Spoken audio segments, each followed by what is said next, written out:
Така, да. Давай. Здравейте, казвам се Емил Здравейте, аз съм Илкер. и днес се намираме в землището на село Храброво, община Провадия. Заедно с нашите партньори от Bayer осъществяваме демо опит, доказващ приложението на технологичните решения, като сеялки Квернеланд, земеделски дронове КСАК и иновативни решения в растителната защита от Bayer. И цялостни решения в растителната защита от Bayer. Днес засяхме 50 декара с царевица и 30 декара с слънчоглед. Днес засяхме 50 декара с царевица и 30 декара с слънчоглед. Сеитбата осъществихме с сеялка Квернеланд Optima TF. Кажи си го пък. Ти го кажи и аз ще казвам аз да го кажа. кое е. Сеитбата осъществихме с сеялка Квернеланд. Кажи Квернеланд Optima и аз ще продължа нататък. И аз се сещам TF Аз ще го Profi. казвам. Сеитбата осъществихме с сеялка Квернеланд Optima. Сеитбата осъществихме с сеялка Квернеланд Optima, TF Profi. сисяващ апарат, HD2 и Drive. HD2 и Drive. Тази сеялка е с секция с електрическо задвижване и е драйв, осигурявайки оптимален... Искаш ли да се водиш по това или ще си дънеш твоята си както сега знаеш? Ние за сега е добре между другото. Тази сеялка е с електрическо задвижване и хидравличен натиск, да кажа. Не е ли? По-добре. Не, пушни го както е там. Диктувам ти. Да. Тази сеялка е с секция с електрическо задвижване и драйв, Тази сеялка е с електрическо задвижване и драйв, осигурявайки оптимален контрол на дълбочината, дори при екстремни условия. Благодарение на голямото базово тегло, кажи го пак, на изсяващия апарат с възможността за създаване на допълнителен натиск. Искаш да го кажеш цялото изречение? О, не. Добре. Както и ефективно следване на контура на терена, с прецизно полагане на семената от малкия колтър, оформящ чиста бразда. И тук има в скоби допълнително нещо важно по конфигурацията на машината, ако има. Ако искаш тук да се включи да кажем, машината е на издухване. Не е на издухване. Машината е на вакуум. Добре. И Машината е на вакуум. се справя с всякакви фракции семена. Машината е на вакуум и с хидравличен натиск. Така, и още нещо мога да И добавя. се справя с всякакви семена от сорго. Примерно, може да вкараме това. От сорго до тикви. Примерно. Що не? Той няма да го харесат, брат. Според мен. И се справя с всяка вид семена. Добре. Да. Значи машината е на вакуум. Машината е на вакуум. С електрическо задвижване на семето. Да. И се справя Не е с... електрическо задвижване. Машината е на вакуум. Да. И се справя с всякакви видове семена. Машината е на вакуум и се справя с всякакви видове семена. Също така, машината е с вакуум. Кажи го пак, само също така. Също така машината е с вакуум и се справя с всякакви видове семена. Юкер, дай нещо да тази машина. Скоростта, примерно, да кажем. Кажи. Добре, кажи да Кажи го. Оптимална скорост на седба. Извинявай. Оптимална скорост на седба при тази сеялка е 12 км в час. За точно полагане на семената.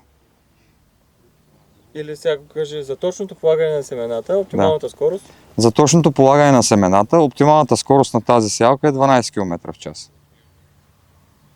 Нещо друго. То там най-накрая пише точно за този модел. Следващия етап от опита включва третиране с почна хербицид. Не, чакай, тук сме за сеялката. Какво друго може да кажем? Торовнасянето да кажем. Какво да кажем за него? Сеялката е оборудвана с торовнасяне с хидравлично задвижване. Ето го, продължи го ти. Да. Сеялката е оборудвана с торовнасяне с хидравлично задвижване. Дай му нещо да каже. Читачите на растителни остатъци ги споменем ли за твърда седба? Да, ама как да го оформим изречението? Също така е оборудвана с чистачи за растителни остатъци. Чай малко сега. Също така е оборудвана с чистачи за растителни остатъци при по-тежка почва. Или? С опция за засяване на втора култура, всъщност по-добре. Да знам. Нали, че те чистачите тогава ги ползваме. Също така е оборудвана с чистачи за растителни остатъци при сеитбата на втора култура. Примерно. И хидравличен натиск за по-сбити почви. Не, той вече не малко. По-сбити. При хидравличен той много натиск. на прост език казано вече. Да, добре. Без него. Също така е оборудвана с чистачи за растителни остатъци. Сялката Квернеланд е оборудвана. Сялката Квернеланд е оборудвана с чистачи за растителни остатъци и възможност за засяването на втора култура. Я го кажи в момента с обърниса, в смисъл както така, конкретната сеялка е оборудвана да се разчупи малко. Да. Пак с ръцете стартилите отзади. И такъв, нали, започни да отваряш Правиш така. конкретната Да. сеялка. Нали, с отваряне. Да. Първо отваряш и после конкретната сеялка. Само дайте знак. Снима. Конкретната сялка е оборудвана с чистачи за растителни остатъци и възможност за сеитба на втора култура. Ще го втори ли? Ми тръгва фокуса отзад да бяга. От сега. Според мен няма. Кое? Като идете назад. Дай пак да го пробва, ако не стане, ще го кажа нормално. Туровнасенето казахме ли? Да. Няма. Конкретната сялка е оборудвана с чистачи за растителни остатъци и възможност за сеитба на втора култура. И сега го кажа, Добре, да. и сега го кажа нормално. Ето така пак го кажа. Без да го обръщаш. Конкретната сялка е оборудвана с чистачи за растителни остатъци и възможност за сеитба на втора култура. Добре. Нещо да се допълни за тази сялка? Повече не, дай да видим другото. Хидравличния натиск. Коментирахме ли го? Колко килограма беше? Оф, айде. Добре, той няма го казваме. Трябва да го проверим след 10. За тежестта на трактора, да кажем ли нещо? Че не ти трябва много тежък трактор. Всъщност да. Като конски сили от колко? Ние ще го кажем ниска теглителна мощност на трактора. Измисли го някак си го кажа. Сялката не се нуждае от голям трактор Да? и може съвсем нормално да се ползва с трактор от среден клас. Така. И кажи го. Да. Сялката не се нуждае от голям трактор и в същото време може да се използва с трактор от среден клас.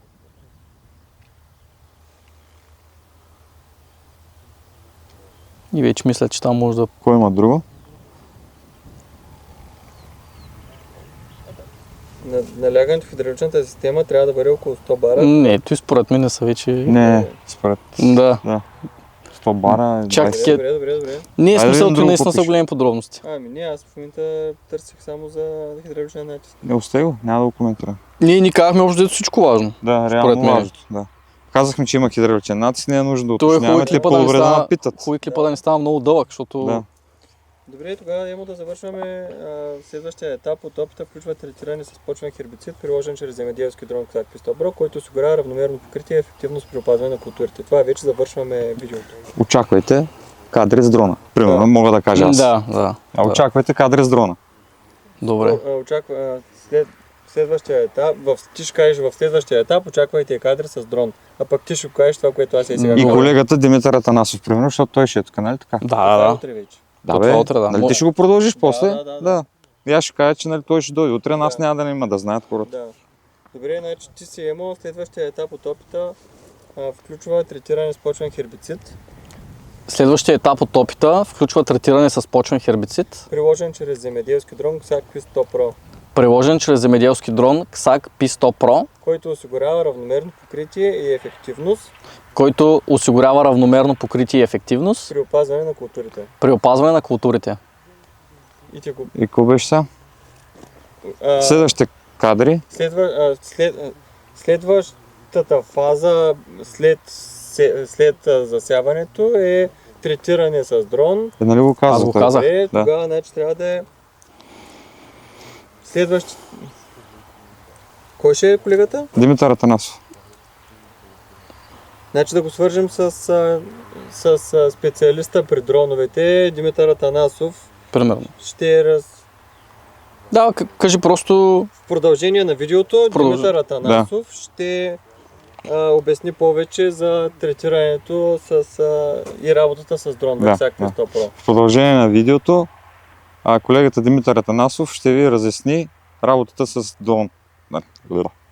Дай пак. В продължение на видеото, колегата Димитър Атанасов ще ви обясни тънкостите при работа с дрон.